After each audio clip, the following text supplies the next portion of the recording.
El Señor esté con ustedes. Proclamación del Santo Evangelio según San Lucas. En aquellos días María se encaminó presurosa a un pueblo de las montañas de Judea y entrando a la casa de Zacarías saludó a Isabel. En cuanto ésta oyó el saludo de María, la criatura saltó en su seno.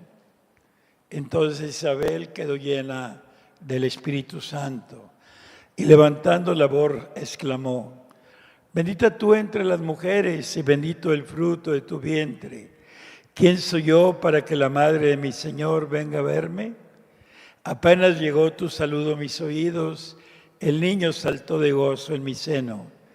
Dichosa tú que has creído, porque se cumplirá cuanto te fue anunciado de parte del Señor. Entonces dijo María: mi alma glorifica al Señor, y mi espíritu se llena de júbilo en Dios mi Salvador, porque puso sus ojos en la humildad de su esclava. Desde ahora me llamarán dichosa todas las generaciones, porque ha hecho en mí grandes cosas el que todo lo puede. Santo es su nombre, y su misericordia llega de generación en generación a los que lo temen. Él hace sentir el poder de su brazo, dispersa a los de corazón altanero, destrona a los potentados y exalta a los humildes. A los hambrientos los colma de bienes, y a los ricos los despide sin nada. Acordándose de su misericordia, viene en ayuda de Israel su siervo, como lo había prometido a nuestros padres, a Abraham y su descendencia para siempre. María permaneció con Isabel unos 3 meses y luego regresó a su casa. Palabra del Señor. Sentado.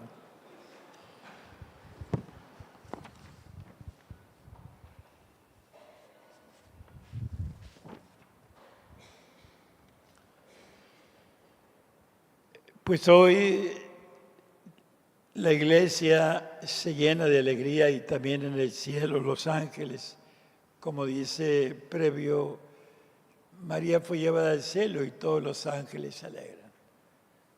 Esta es la realidad que estamos viviendo hoy, de contemplar este gran misterio que hacía falta para completar las maravillas que Dios ha hecho con la Virgen en orden a nuestra salvación. O sea, declararse públicamente, solemnemente y sobre todo con el rigor de la fe, que la Virgen María fue asunta al cielo. Aquí están las palabras del mismo Papa, fue muy breve, precisamente el Papa Pío XII, el 1 de noviembre de 1950, donde declaró este dogma.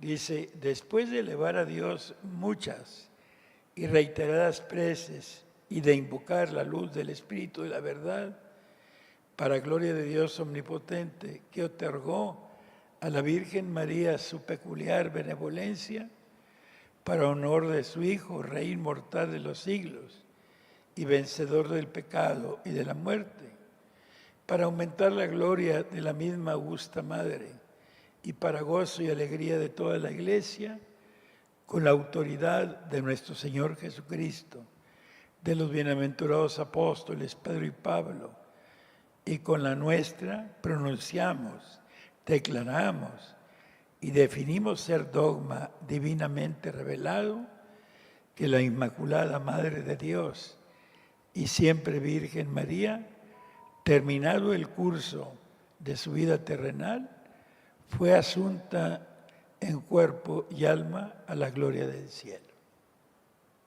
Entonces, a partir de ese momento, todos los cristianos tenemos que aceptar esta verdad de fe. Eso significa revelado divinamente. El Papa no se mete en detalles si murió o no murió, porque no hay el dato. No se mete en ese detalle. El término que se aplica es la dormición. Si la Virgen murió, no hay ningún problema, porque ella estuvo asociada en todo a su hijo y también pudo haber padecido la muerte. El problema no es la muerte, el problema es la corrupción. O sea, el cuerpo de la Virgen María no sufrió como ni el de Cristo, sufrió la corrupción. Cristo murió y sin embargo no sufrió la corrupción. Exactamente, la Virgen María se le llama dormición si fue llevada inmediatamente o murió y luego, como Cristo, fue glorificada, no hay problema. El problema es de que ella no sufrió la corrupción que sufren todas las criaturas a causa del pecado original. Ese es el punto importante. No hay ningún conflicto en decir que sí. De hecho, los cristianos orientales pintan esa dormición como si hubiera habido una muerte y luego Jesús llevándosela al cielo. Entonces, esto no es, el Papa no quiso entrar en esos detalles porque ninguno presenta conflicto. Lo importante es que fue llevada y su cuerpo no recibió la corrupción del pecado. Era necesario esto, el pueblo lo pedía, todo el mundo lo decía por siglos.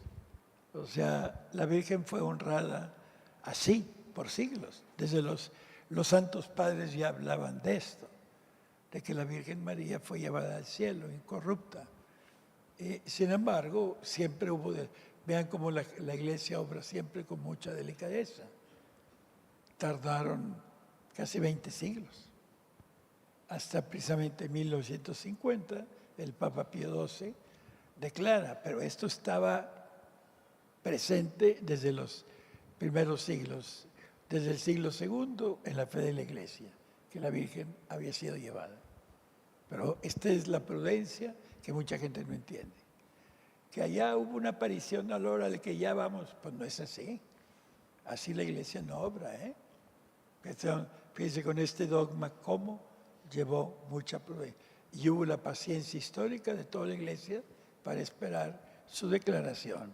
Entonces, se deduce siempre, en primer lugar, porque es la Madre de Dios.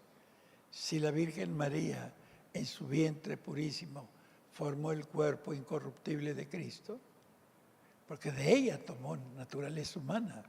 Entonces, ¿cómo podía? Su naturaleza era incorrupta y fue la misma de Cristo. Era necesario que estuviera participando de la gloria, fuera llevada.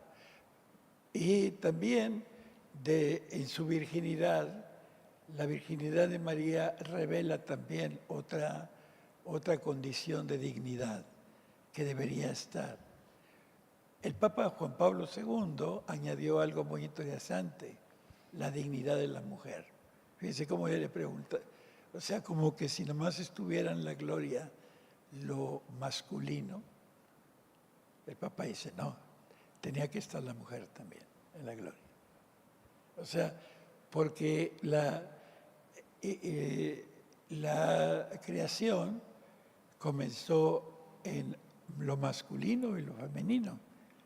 Entonces era necesario que el triunfo, en la glorificación de la naturaleza humana no estuviera solamente lo masculino, sino lo femenino, el hombre y la mujer. Este también es otro elemento importante, la glorificación de la naturaleza humana, pero en la condición femenina. Y hoy que se habla tanto de esto de lo femenino, ya está esto muy adelantado de hace mucho, en la fe. Y sobre todo, imagínense una mujer, madre de Dios, pues todo lo que digas de lo masculino sale sobrando. Una mujer, madre de Dios. Y le dio su condición humana al Salvador del mundo. Entonces era como una exigencia de los mismos procesos que Dios usó para la salvación. Es cierto que estos privilegios de María no eran para María, en el sentido directo, eran en orden necesarios para que se realizara la salvación humana. Dios privilegió a la Virgen de esa manera, Madre de Dios, siempre virgen, inmaculada desde su origen, y asunta al cielo en cuerpo y alma. Todo esto, ¿en qué nos favorece a nosotros? María es una criatura y se convierte en nuestra esperanza, en una esperanza más cierta de que la condición humana está en la gloria y la ciertísima esperanza de la resurrección, el triunfo definitivo. Toda la Virgen está favoreciéndonos en su asunción a toda la Iglesia. O sea, la Virgen María es prototipo de la Iglesia, es decir, a donde llegó la Virgen María, llegaremos todos. Esto es la belleza. Por eso hoy debe haber una alegría muy grande en la Iglesia, en nuestra fe, una esperanza muy grande de que en el cielo la Virgen María ha llevado ya la condición humana, toda, total, completa, no solamente las almas, cuerpo y alma, está en la gloria y precisamente como madre, eso es importante, madre, protectora, maestra, auxilio, todo lo que cantamos en las letanías está ahí la Virgen María. Entonces, esta es la belleza de nuestra fe y cómo Dios se gozó en ella. Lean el Magnificat, donde María dice, la exalta de una manera espectacular Isabel. Dice, Isabel llena el Espíritu Santo, dijo, ¿de dónde aquí que la Madre de Dios viene a verme? Imagínense, eso era como una herejía, una criaturita Madre de Dios, y sin embargo estaba llena del Espíritu Santo. Y entonces la exalta y María responde con el Magnífica, proclama mi alma la grandeza del Señor. Se alegra mi espíritu en Dios mi Salvador, porque ha mirado la humildad. Fíjense, aquí está el tema de la humildad. Es transversal. Si no hay humildad, no hay nada. Esto es importante entenderlo. Podemos echar vuelos y oraciones muy altos, pero si no hay humildad, María es maestra incomparable de la humildad. Llevando en su vientre al Salvador del mundo, era la sirvienta de su pariente. Así, en el sentido más pleno de sirvienta. Esto es María. Que el Señor nos dé la luz del Espíritu Santo para comprender estas cosas, pidámosle, porque a veces no las comprendemos. Que nos dé la luz para ver y que esta comprensión nos ayude a descubrir un amor mayor a María y descubrir el papel de madre que Dios le ha dado en la Iglesia y en la humanidad. Bienaventurada sea la Virgen María asunta al cielo. Un aplauso para la Virgen María.